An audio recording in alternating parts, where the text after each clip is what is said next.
speed limit regulations that we have in Uganda is as old as 2004, and yet we have had recent developments in terms of new roads like the expressway and other global practices which have come up.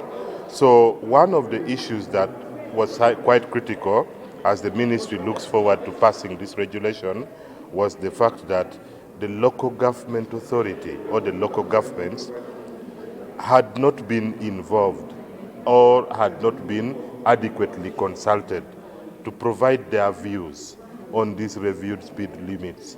And yet you notice that most of the fatal crashes or most of the crashes that lead into death are not happening in Kampala, but they have been happening outside Kampala. The Local Government Act Schedule 2 is very clear on the role of the local governments when it comes to road safety.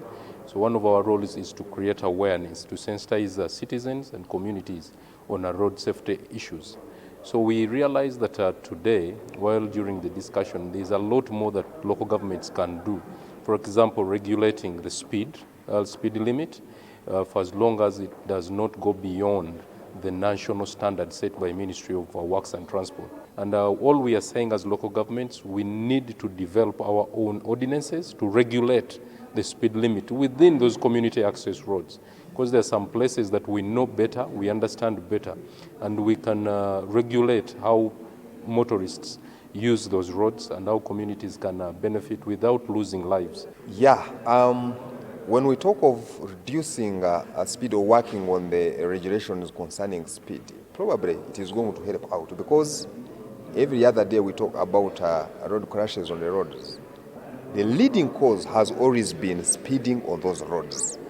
It has actually always been careless overtaking, then speeding, but also careless overtaking in it has an element of speeding. You cannot overtake minus violating the speed limits are recommended on the roads.